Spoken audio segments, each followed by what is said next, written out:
Well, welcome to everyone who's here. As you heard, I'm chairman and CEO. I set up brand finance just over 25 years ago, and it seems to have gone from strength to strength, largely because brands are recognized or increasingly recognized as valuable assets, something we've contributed to the debate on over the years, but it's something which is happening organically around the world.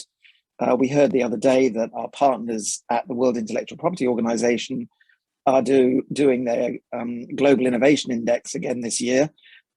Last year, they included our global database of brands as one of the key indicators. In fact, the only key brand indicator in their GII, which has 80 different measures. And next year, they've asked us, can they also include our gift analysis, which is about intangibles as a whole. So I think that's indicative of just how attitudes towards both intangibles and brands have changed over the last 25 years. So brand finance was set up to bridge the gap between marketing and finance. We tried to do that consistently. We invest a lot in training and development to enhance the connection between brands and finance. And one of the great developments in the last year has been the scaling up of the Brand Finance Institute, led by Gabriela Salinas. We're going out there now trying to educate and help clients and others to better understand the subject we're talking about. Now, as Zoe said, we're very pleased to be hosting this 25th anniversary global forum. We had hoped that it would be in person, and we kept moving the time, but COVID got in the way. So in the end, we have done it as these 3 sessions. The first one we did in October, I think it was about the future of global versus local brands, where we had a very interesting debate. The second was about purpose, past and present, and how that's changed. And this one, appropriately, I think, looking forward to the future, is the rise of Asian brands, because there seems to be nothing to stand in the way of Asian brands becoming a much bigger and bigger thing as we go forward. And I'll say a few words of that in a moment. I think it's fair to say that when I started the business in 1996, it was really very much a transatlantic thing. Most big brands were deemed to come from the States. Britain and Europe were involved, and everybody looked at that axis. And gradually, over the last 25 years, there has been a shift towards Asian brands. And whereas I think 25 years ago, there were virtually no Chinese brands or even Asian brands in our tables, perhaps Singapore Airlines might have just made it. Nowadays, there are a lot, and we'll show you that in a moment. So we're here to have this discussion. And I must say, I'm very pleased and grateful to the World Trademark Review, the Museum of Brands, and the Foreign Press Association, but in particular, Tata Consultancy Services, who've been our long-time partner and friend in running our seminars. And so thank you very much for your support. So for today's session, we are very pleased to have 4 extremely well-informed Asian speakers. So we have Dilhan Fernando, who's the CEO at Dilmah Tea Company. Secondly, we have Vitika Deoras, who is Vice President of Brands and Marketing at the Indian Hotel Company. Thirdly, Robin Nayak, who's Chief Strategy Officer at TBWA in Singapore and Southeast Asia. And finally, but last but not by no means least, Scott Chen, who is our Managing Director based in Beijing, who's worked with us now for nearly 5 years and has seen the changes going on in China. So some very interesting perspectives, I hope, on how and why Asian brands are rising to the challenge and are, overtaking established brands. So I'm looking forward to this. But one thing we have agreed is today, actually, is that we will be physically present at Davos. We will be physically present at the launch of our Soft Power Forum at the beginning of March, end of February. And we are hoping that we will actually have a physical brand finance forum in London sometime in the spring, possibly in April. And so I hope actually we'll get a chance to meet you all face to face then. But for the moment, let me just run through that presentation. There's only 5 slides, giving a brief snapshot of what's happened amongst Asian brands. And then I will hand to Samir, who will lead the discussion. So first slide, please.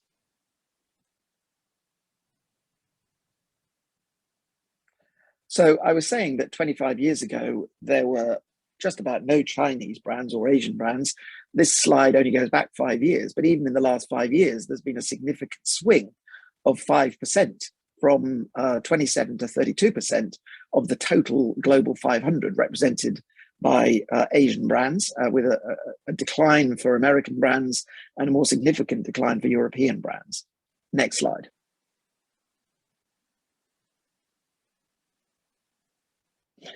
Of the 25 most valuable brands globally, 50% of the world's 25 most valuable brands are now Asian.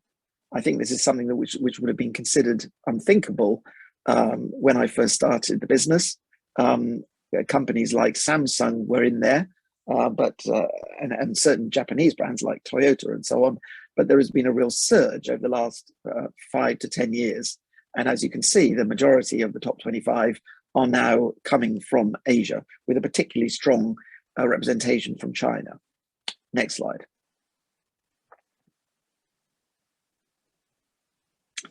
So just focusing in on the Chinese component, you can see that this has risen from just under half to nearly 2/3 of the total brands coming from Asia in the Asian region. Next slide.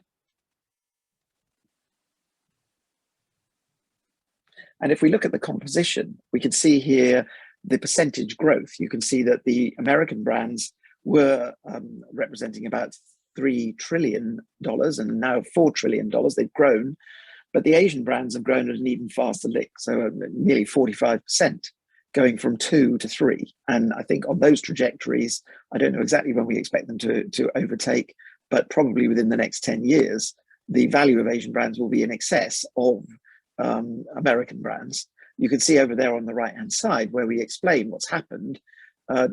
Italian and German brands have done not badly in the last 5 years, but you can see down below, China has done exceptionally well, growing very fast. And I think that's probably a reflection of the fact that the Chinese economy is now maturing from being a production economy to being a consumer economy, and one that produces brands of high value for the rest of the world. It is certainly something that the Chinese government is keen to promote, because they want to capture a higher share of the value chain, but also for national pride. They want to have brands that represent Chinese culture and represent China throughout the world. Next slide, please. But there is one thing, which is that although they've grown dramatically, if we look at the composition of brand strength of the brands, the pink part here shows a curve of the brand strength scores of the Chinese brands in the China 500. We produce a league table of the top 500 Chinese brands. And you can see that many of the brands are down round about A, down to triple B, or double A minus, relatively the bulk are in that area. Whereas if we look at the US 500, far more of the brands are further up the chain. And what that says is that more time, effort, and money has been spent by US brands over a longer period. So generally speaking, they have stronger brands in the US 500 than the Chinese brands are in the China 500.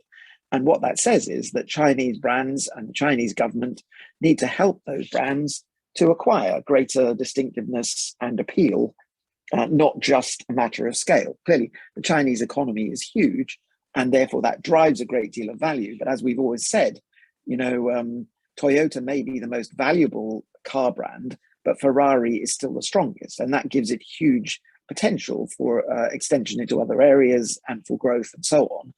And the next challenge, I think, is in particular for Chinese brands to acquire more knowledge of how to make their brands more salient and attractive. So I think this is my last slide. I'm going to hand over to Samir in a moment. But before I do, I think it's relevant to not ignore all the rest of Asia. And although China dominates the Asian scene, Japanese brands, after a long period of economic stagnation, are resurging. Korean brands remain very strong, although it's a relatively small economy. And there are high spots of good brands dotted around all over Asia, in Indonesia, in Singapore, in Malaysia, in Vietnam. And the one country that I'd just like to finish on is India.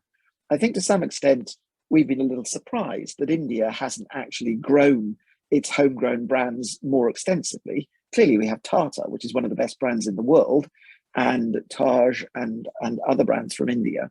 But relatively speaking, India has underperformed in the creation of global brands. And it's a bit of a question mark, which I hope Samir will explore with the panel as to why that is. Why is it that India hasn't leapt ahead? My slightly ill-informed view would be perhaps because many of the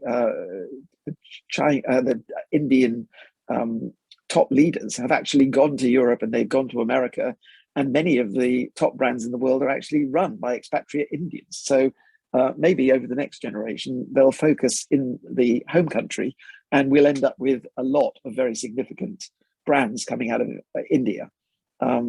It certainly has no shortage of the innovation and capability to grow them. And so it'll be very interesting to see. But I'll hand to Samir, who no doubt will explore that in more detail with people who are actually from Asia rather than me. And so with that, with no further ado, I'm going to hand over to Samir. Samir is our managing director in Singapore. He runs the ASEAN practice and has been with us for 10 years and knows the area like the back of his hand. So I hand to you, Samir. Thank you, David. Thank you very much. And welcome, everyone. There are people from all over the world. So good afternoon, good evening. And some of us who are dialing in from Asia at such a late hour, very early, good night in a short period of time. We are in both very exciting and trying times at the same time for brand, from a brand point of view, from company's point of view. Asia has been the hotbed of growth all along, and it's been growing during the pandemic as well. So we cannot talk about brands and then not talk about Asia. So we have a very good lineup of panelists who I'll hopefully grill as much as I can with some help from the participants. If you can share your questions as we move along, I'll be more than glad to ask them to the panelists. We have with us Dilhan Fernando. As David said, he's the CEO of Dilmah Tea Company, an excellent brand. I've experienced that all over the world when I travel. So a brand that's not just from Sri Lanka, it's gone beyond the borders. Fernando is a graduate of London School of Economics, and he's also the trustee of the Merrill J. Fernando Foundation. He's the director of the Dilmah Conservation Society. So there's a lot of social and the CSR and the environmental side of the business that he sort of looks after. He also serves as a chair of the UN Global Compact Network in Sri Lanka and Biodiversity of Sri Lanka. He's an environmental collaborationist among the Ceylon Chamber of Commerce, IUCN, and Dilmah Conservation. So a lot to learn from him, a lot to ask him as we move along. We also have Vitika Deras. She's the VP for Brand and Marketing for Indian Hotels Company Limited. She's a very experienced professional, varied sector knowledge across hospitality, across retail, financial services, telecom, consumers, and a lot more. She's very skilled in digital strategy as well. So I think more with the times and knowing how to build a brand across a spectrum of audiences, younger, older as well. She's very well versed into data and analytics and so on. She has a very strong marketing and finance professional with she's a Fulbright Scholarship for Leadership and Strategy from Carnegie Mellon University. So again, I'm hoping that I'll ask some very challenging questions to Vitika as well. Moving over to Singapore, we have Robin Nayak from here. Robin is the Chief Strategy Officer for TBWA in Singapore and Southeast Asia. He's an award-winning strategist, more than 25 years of experience in developing disruptive brands. So I think that the underline there is disruptive brands. So hopefully we'll ask him some questions, some very interesting and challenging questions about what does it mean to have disruptive brand, or how does disruption help in brand building or make it more competitive, not just in the country, but regionally and globally as we go along. Overall, Robin leads a multidisciplinary group of team of strategies across one of the most dynamic regions, which is Asia and Southeast Asia, and he's responsible for implementation of the disruption across the footprint. So Robin will, I'll be hopefully grilling a lot more on how to create disruptive brands, etc. Last but not the least, we have Scott Chen again. Scott has wealth of knowledge. He's the managing director of brand finance in China, extremely experienced person. As David says, he's been with us for 5 years. He has more than 25 years of experience for brand and marketing services within China, where he experienced the start of Chinese brand from the early 80s. So again, it spans across the spectrum of period as well as generations. Scott has agent over 10 years, both studying and working in the UK. So he brings the East and the West together. So that's a very interesting combination, and hopefully that will reflect in some of his answers of how the Chinese brands can cross over and the other way around, how the European brands can be more competitive in China, for example. So without much ado, I will start the panel discussion. And like I said, do keep your questions coming. It will just help us pose more challenging questions to the panel of speakers. Now, I'm going to start perhaps with Dilhan as a first question.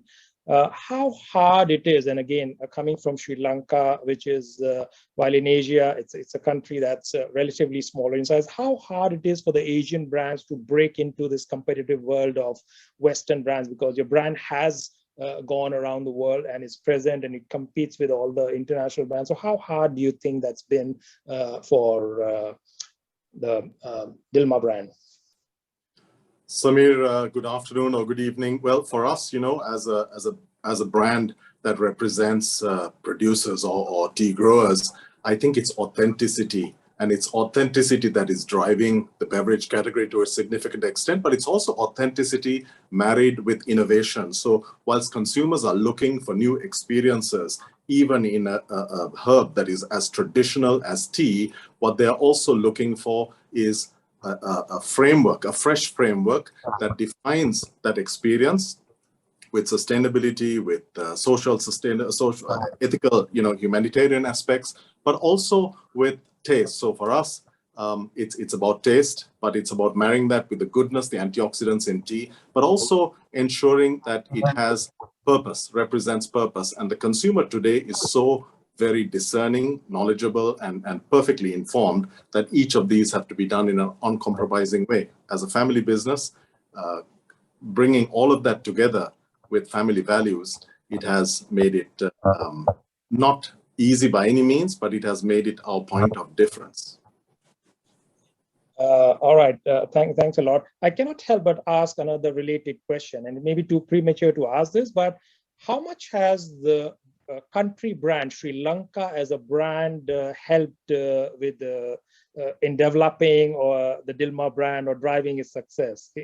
Does it really help? Does a country brand really support the brands in the country, in your view, and to what extent?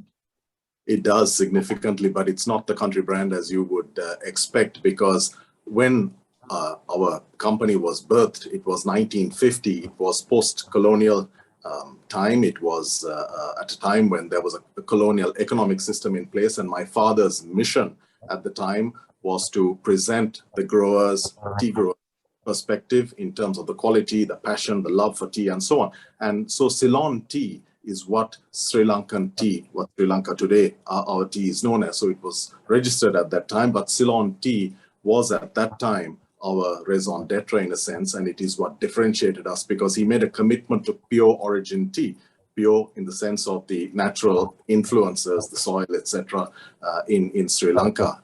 And that's characterized or defined as Ceylon tea. So it plays a significant role in not only in validating, but also in our point of difference in a category, because our significant challenge is the fact that he is a category that is so commoditized because of discount culture since 2008 and so on. You know, there are so many different factors.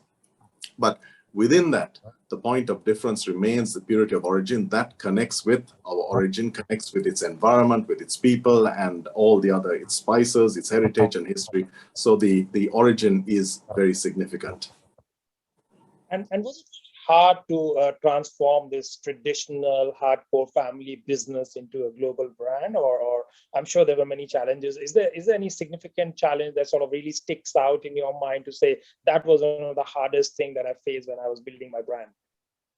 The toughest thing was, of course, well, my father had it a lot tougher than I do, but the toughest thing has been to evolve with the consumer. And whilst in many cases, the easier option is to say, look, we stay true to our founding values, it is absolutely important. But how you communicate it, how you define, for example, my father's commitment to purity of origin, to freshness, to ethics, etc., has to be framed in a modern context. So purity of origin in terms of telling the story of single estate, single field teas, etc., but also in terms of building experiences where you work with mixologists, work with tea gastronomy, and yet retain that respect for the traditional hand-picked teas, traditional qualities, and so on, yet bringing it into the a more contemporary lens where you are relating, making your product more relevant to a consumer today. I think those are the challenges, but how we overcome those is by partnering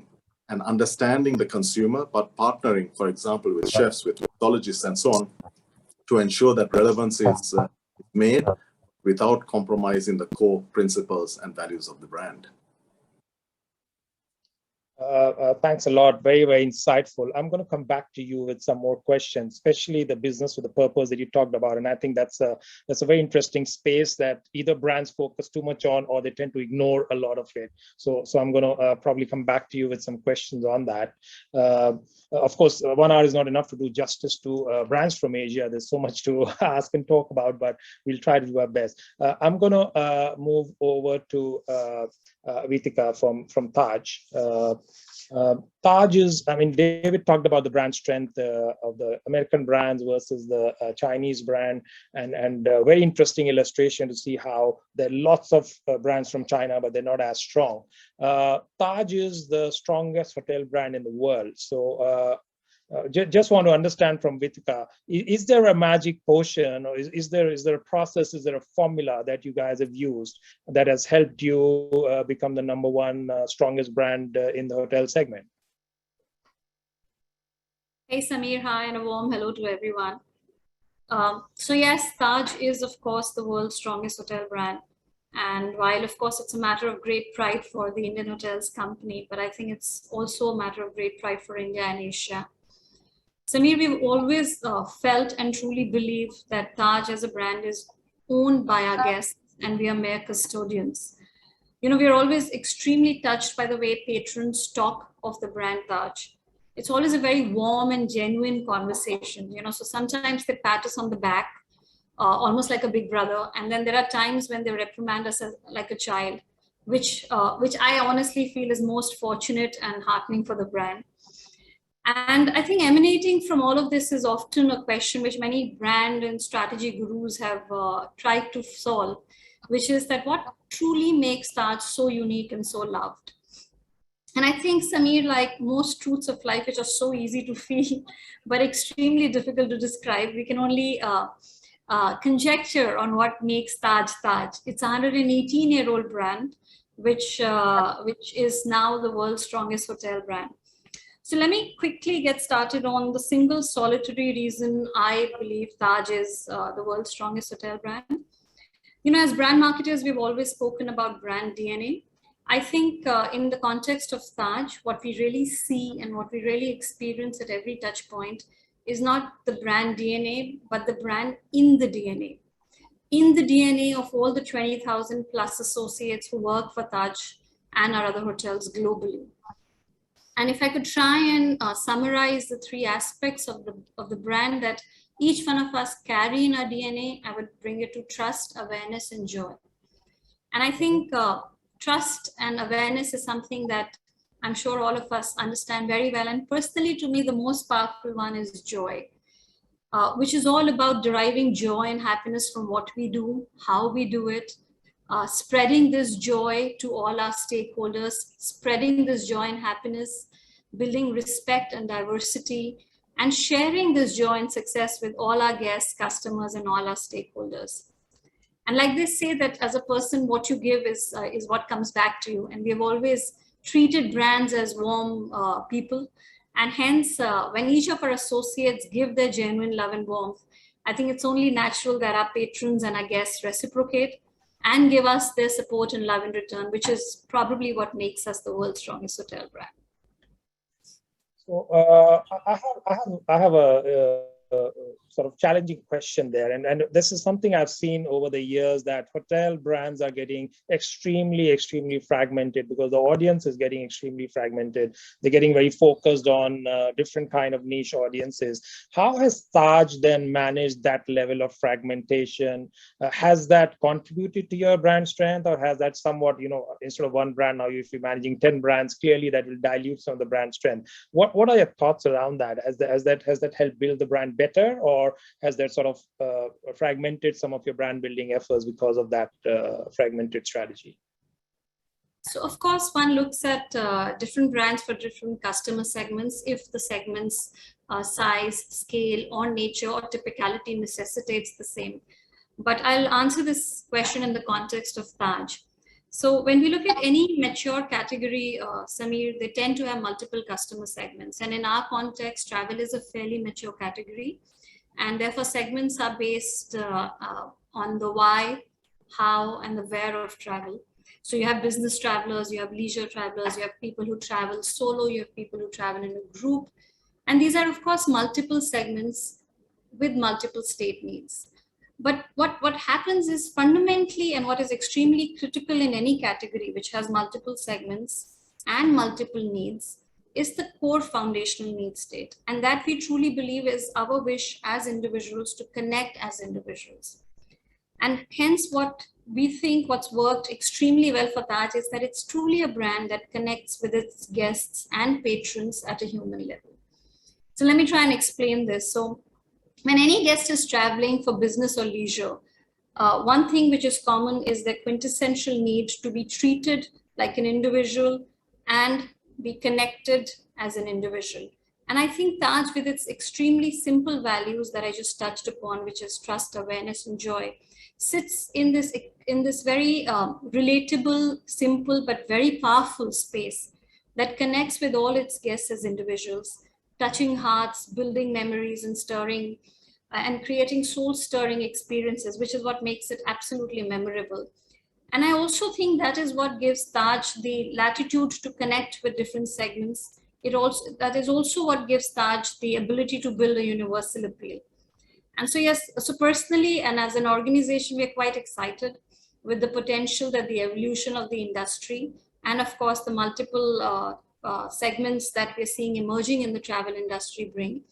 And we do believe that at the core, we connect with all our guests, whether they're traveling for work or for a personal occasion. We connect with them as individuals.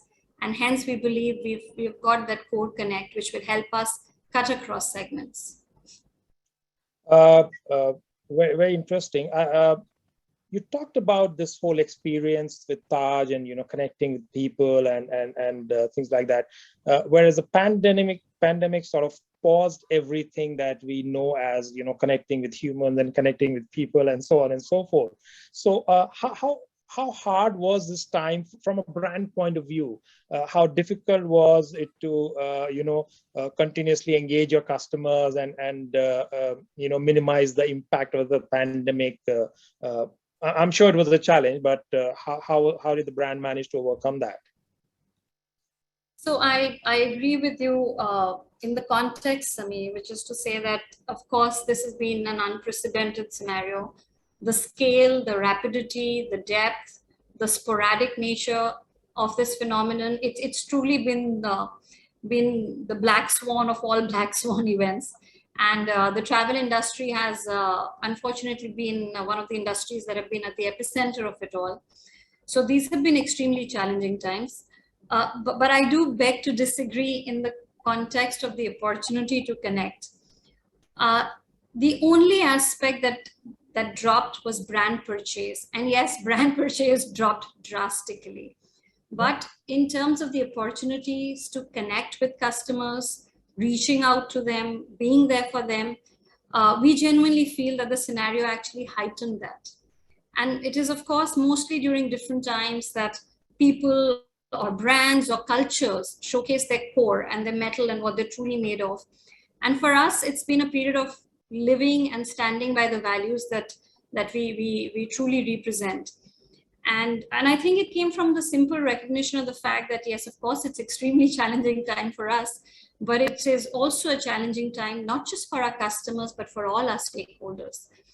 Mhm. So if you were to look at the last 18 months, I'm so sorry, God forbid, if you were the last 18 months, Samir, we've reached out to customers constantly.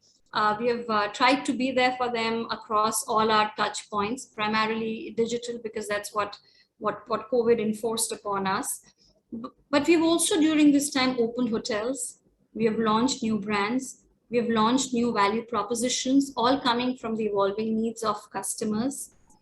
And I think beyond customers, if I may just talk about it, I think we've also reached out to all our stakeholders. Our partners and owners were facing the same headwinds that we were, and we've been in this together. In terms of strategy and focusing on our shareholders, we actually realigned our entire strategy and we moved away from our 5-year plan and we focused on Reset 2022, which was all about focusing on the short term and overcoming the short term. And if I may add, Samir, in the midst of it, we've also tried to do our little bit for the society at large. So whether it was distribution of over 4 million meals, whether it was housing doctors, medical staff, healthcare staff, opening the doors of our hotels to all who needed, offering quarantine facilities, offering beds for asymptomatic patients when we all know India faced a severe paucity of beds. So yes, so I think we've endeavored to do our bit during these challenging times. And I do believe that the opportunity to build connections were all there.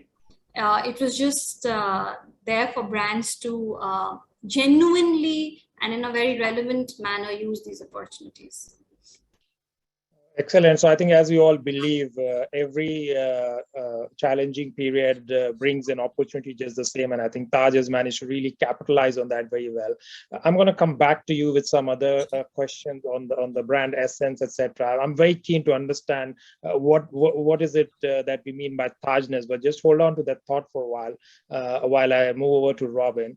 But before I do that, there are a lot of we also have some interesting questions for survey questions. So if Zoe can just launch the first one while I start discussing or sort of start taking a peek into Robin's head. If you guys want to answer the first survey question, I think that will be very interesting. Now would be a good time. We'll keep doing these as we move along. So Robin, you have been with the global network agency. You manage brands across Asia and some other parts of the world. Of course, Singapore Airlines is a brand that's been literally grown hand in hand with TBWA over the years. But I'm not going to talk about that now. Let's just park that for a while. What drives Asian brands? Is there a different formula? I think that's really what I want to understand from you first. That's a really interesting question. I mean, I think there's a couple of different dimensions, I guess, to the conversation about growing a brand and brand strength. I mean, earlier, as David was sharing some of those numbers for China, there's some huge brands that have emerged in China, but they've merged as essentially domestic brands in a rapidly growing economy. So depending on what metrics one uses for measuring a sort of a brand strength and the brand's, I guess, overall kind of impact in the world, the hinterland of a strong domestic base is important, and that's very much what built, I think, the American brands and their strength in the 20th century. That said, I think another way, and then Singapore Airlines is an example. Actually, I think the conversations we just heard from Dilmah, from Taj, is how I personally would look at brand strength, and that is brands which are expanding beyond their homeland and actually starting to take the mantra of whatever that brand promise, that brand essence is, into more places. And for me, that's where Asia is starting to not necessarily be different to other markets, but certainly starting to be confident. It isn't having Asian brands no longer just have to emulate the same rule book, the same protocols as elsewhere. So, what we saw over the last 20 years, again, David talked earlier about, I guess the sort of the 70s saw the emergence of Japanese brands, and what defined Japanese brands as often efficiency in engineering, cost effectiveness, and driving the just-in-time model that really powered Toyota as an example of that. In the 90s, we saw the rise of the Korean brands around electronics. And what was really interesting, if you go back through a little window in time, was how Samsung was an early adopter of digital. They turned everything digital. I mean, some of us are of an age where we still remember the digital fridge, when there wasn't really an internet, but they were promoting a fridge that could order eggs and milk and things. And it was, oh my God, a fridge can do that. Nowadays, that's just called the Internet of Things. But they were early because they had recognized, and I think Korea had recognized early, the power of digital. What we're seeing with some of the other emerging brands in Asia now, like in China, the technology brands, the communication brands, the likes of TikTok, you know, through ByteDance and so forth, are starting to be much more agile in adopting cultural triggers to create cut through. And what that's doing is it's allowing those brands to go beyond the geographic borders where they are and start to tap into broader global cultural moments. And you know, one of the things I think drives brand opportunity going forward, and actually drives disruption opportunity for brands going forward, is tapping into culture. Because culture is constantly changing. It's constantly being influenced by different factors.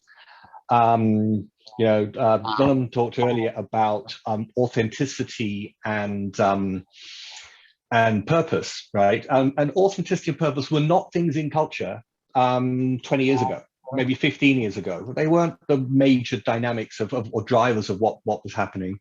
But now these things are starting to become increasingly important. COVID is further exacerbating that from a human level. The climate crisis is impacting that from a sort of a social and a community level.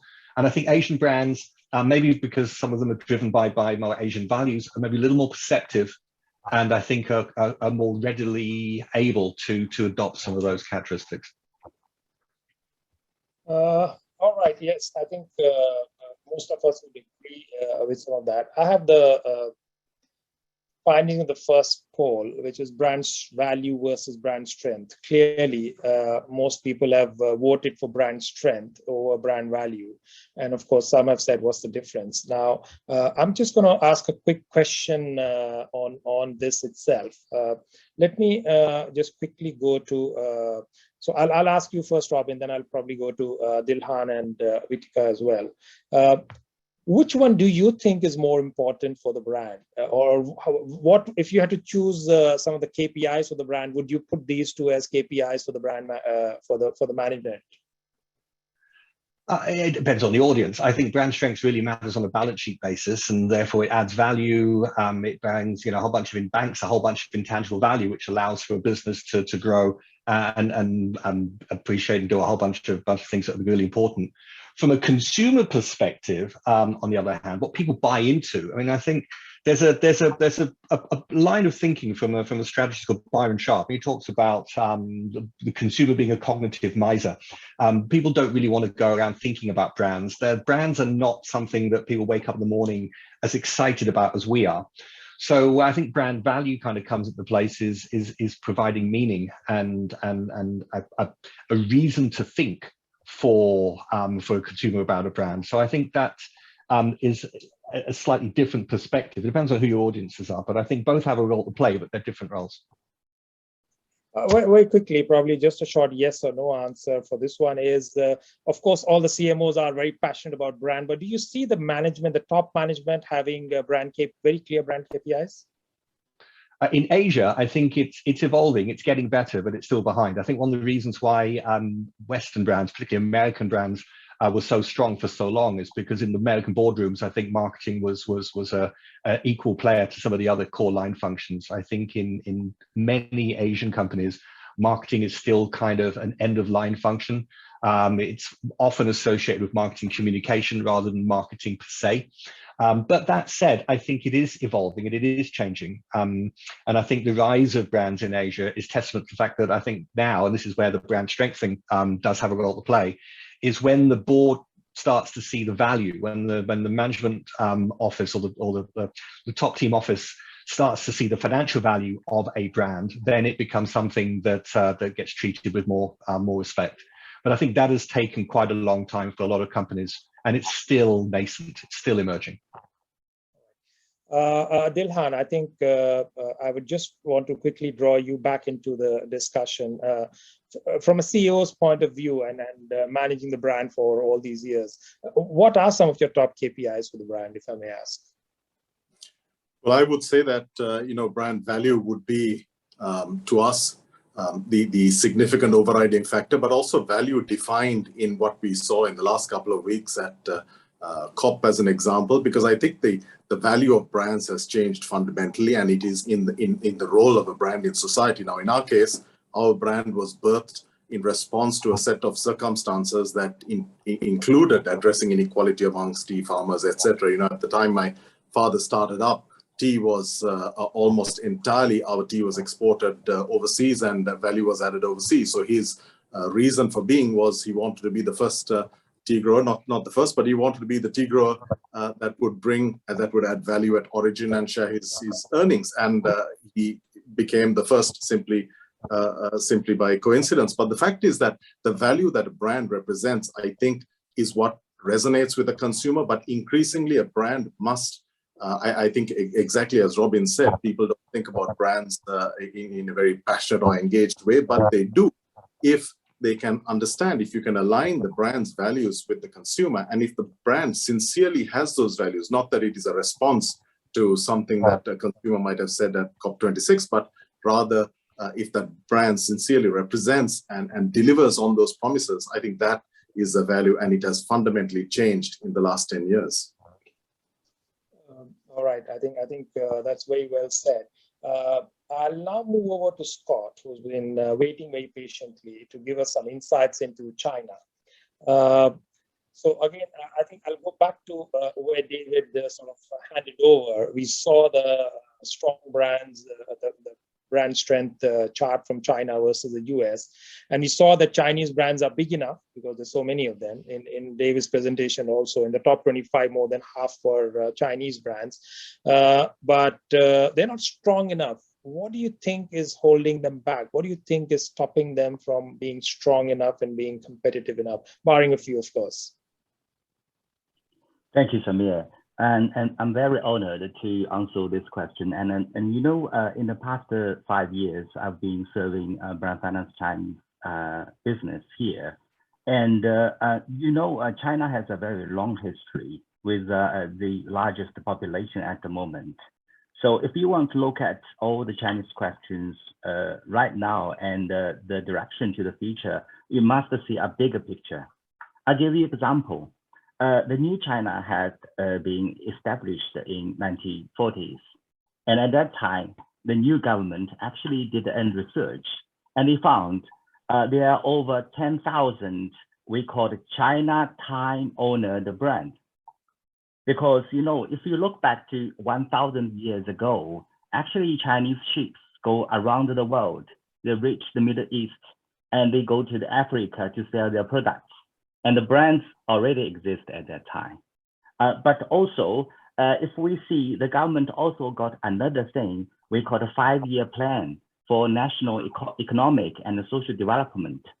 And the recent one is the 14th 5-year plan. And in that plan, if I count all the vocabulary to do with brand, they're just 10. But I tell you, that's the most numbers in the past many years, decades. So from 10,000 when the new China was established until now, 10 brands in the national policy plan. And you can see Chinese brand has been changed dramatically. It's not strange to people if you compare with the GDP growth rate in the last 5 years. And the last 5 years brand valuation grows by David's slideshow. And there's no change. They go together. And in China, the GDP grows fast and the brand value is the same. But if you can see another very interesting data from the World Intellectual Property Organization, and only 2020, which is last year, the Chinese companies apply for the patents. It accounts for 45% among all in the world. And for the trademark application is over 50%. So that's more than half of the world. And those kind of things, and you can see actually Chinese business, they are very positive. They really want to get involved to the international sort of a business again. But you can see that the brand value and we call it brand strength index, which is brand strength, are very different thing here. Because brand value is very easy to grow because of your national economy growth. But brand strength is totally another thing. I think Chinese people or Chinese business, they are trying to go back to find their confidence that happened 1,000 years ago in terms of international trade and so on. So the confidence is very important. And another thing you can see from the government policy, the government support is even more important. And apart from the confidence and the government support, another thing is the cognition of business people. In the last 5 years, when I'm working with my clients in China, I did find they are not really understand what is brand. That's why, you know, sometimes if we talk half an hour, we don't talk in the same channel. We are not talking in the same page. That cognition takes time for people to understand. That's why we think like Brand Finance China is very important here, because we can educate the market a lot from our point of view, our perspective, and our methodology.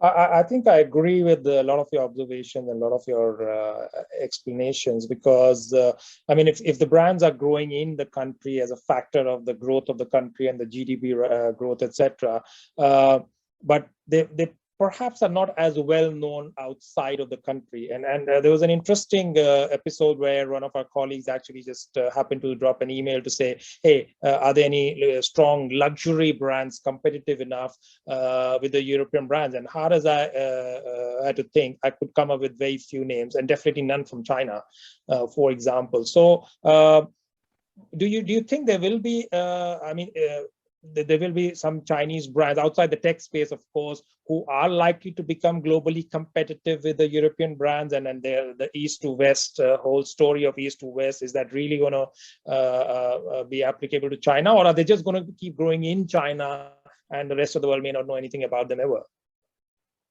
Well, that's a very interesting question. If you got any chance to go to Buckingham Palace, and you can see there are lots of Chinese ceramic there, and they arrived there much earlier than the new China, and they are very popular and they are very expensive luxury, and also silk. And because of this, we have a Silk Road, and all the things actually tells people that Chinese brands have already arrived lots of places in the world. But the thing is, in the last several hundred years, China has been changed dramatically. And again, I think the more important thing is Chinese people, especially businessmen, need to use the international language to talk with everywhere in the world again, to reconnect the cognition of brands with them again. More importantly, I don't think we have lots of confidence on brands, to be honest. I'll give you an example. We have lots of state-owned or enterprises in different places in the world, helping local people to build different constructions. But the problem is they think they are good, but they don't know how to tell people they are good. Remember, we have the very interesting index called the Soft Power Index. And in that index, actually, there's very important indicator, which is the communication. Communication to Chinese people, especially based on Chinese culture, is really difficult, because the culture here, but I must to see, China is vast, like India, you know, you have more than 2,000 different dialects, and China is the same, you know, different places and different situations. But if you put them together, you will find the communication problem is the same everywhere in China. People are trying to keep very low profile. They dare not to see too much about themselves. And therefore, the family definition, the country definition become more important, not private. And you can see it's very clear that these kind of effects in the COVID COVID thing. Chinese people all work together. They just work like one person.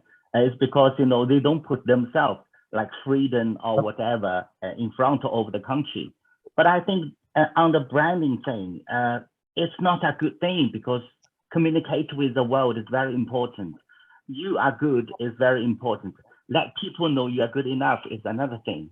So if you see the history and you see the trend that Chinese brand is going, you can see, especially in the innovation area, they have space to go and grow and to be more international. But another thing is lots of things need to be done by Chinese business themselves. All right. I think all points that probably not just apply to China, but to some of the other countries as well. I think there are learnings that can be used for brands to grow in some other parts as well. I just want to now quickly move over to Robin with a quick question. This is an audience question, Robin, and can I ask Zoe to just launch another poll also while I ask the question to Robin. B2B or B2C, Robin? What's your view from a brand point of view? So what's the question? So I don't understand. What's more challenging to build, the B2B brand or a B2C brand? I think they are actually two sides of the same coin, because an individual in the B2B world is still a consumer of a informed product. I think it's a bit of an arbitrary differentiation, which we often challenge. The decision-making protocols for a B2B purchase are often more considered. There's an element of risk, there's an element of scale, but there are similar kind of conversations or thought processes that people go through in a B2C kind of world too. If you're buying a high-end investment product like a car or a house or something to that nature. So I don't know if there's really a differentiation, to be honest, that way. In terms of what's easier, again, I think, you know, the targeting and the inventory of tools available to market to consumers is wider and broader. I think there is more experience in tapping into consumer trends to create brands and build that way. So I think it's a more familiar path. But I think there are some incredibly powerful B2B brands. I mean, IBM, DHL, all these sorts of brands, which are really strong brands, have built themselves in a B2B space. And so I don't think they're slightly different, but they're also at the same time the same side, the same coin to me. Two sides of the same coin to me. All right, the poll results are in, and this is about competing in the foreign regions and which markets are, which foreign regions are the most challenging for Asian brands to compete in. And clearly North America has voted the highest, followed by Europe and then Australia, Africa also, quite surprisingly. Do you agree that the Western world is definitely more challenging for the Asian brands to go and compete in? Who are you asking me, Samir? Yes. Yeah, I think the reason North America is more challenging is because there are more strong brands in North America, more established brands in North America, and there's more of a pattern of, there's more of an established pattern in buying. That said, as many of the folks on the call today might have heard, VinFast, which is Vietnam's car league champion, is launching aggressively in North America. Of all places, and they could have approached another part of the world, but they're going straight into the hornet's nest. So, you know, there's scale. I mean, one of the things about North America, which I think is really appealing, is it has, you know, it's the world's richest country. It has an incredible consumer tradition. So I think it's a market that's definitely worth for Asian brands to look at and not be sort of daunted by. But there's a more of an established marketplace for brands to compete against, and other parts of Africa obviously has less of a brand and consumer tradition, so there's less barriers for brands from Asia to go in there because there's less competition to have to face down. Yes, I think that's a very interesting perspective, and the VinFast and North America perhaps is space to be watched. Dilhan, very quickly, which is your toughest market in the world, if I may ask you before I move over to Vitika? I think it would be North America, because not only the branding aspect that Robin covered well, but also the fact that logistics are incredibly complicated there. There is a structure. I won't bore you with the details of all that, but access to the market. So typically for brands like ours, yes, it's whether it's B2B or B2C, it's invariably it's one dialogue, but the structure of the market can also be an impediment that can, however good your marketing and your communication, your engagement with the consumer, if the structure creates so many obstacles that you have to jump through multiple hoops to reach and be available to a consumer, then you have a problem. Interesting, you talked about the structure. So how critical is the role of channel partners, especially in your kind of business where the physical presence becomes very, very critical from a customer's point of view? Channel partners' role, do you see that as a very, very critical role as well?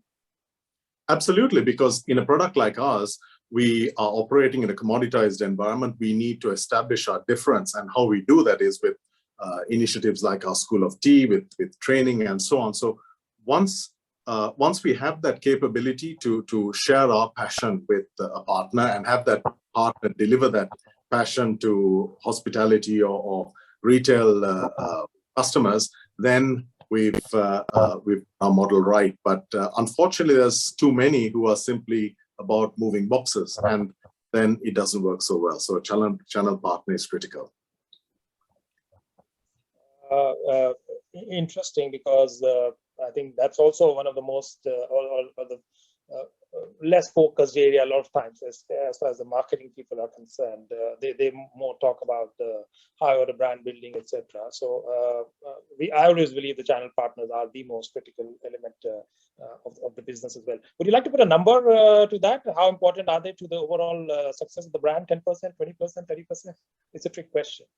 I would say it's 50%, because you've got a good brand, and if you fail to communicate, fail to engage not only the trade, but also whoever's handling your last mile, then you can have the best brand in the world, but you fail to engage, you're dead in the water.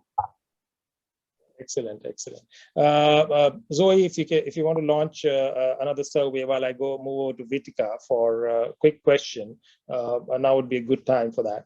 And so Vitika, we were talking about the whole Tajness and the spirit of Taj, etc.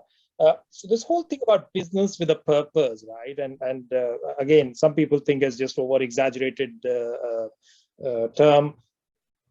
Some people say just social insurance. Do you really think it adds to the brand growth, and does it really successfully contributes to the brand value and brand strength?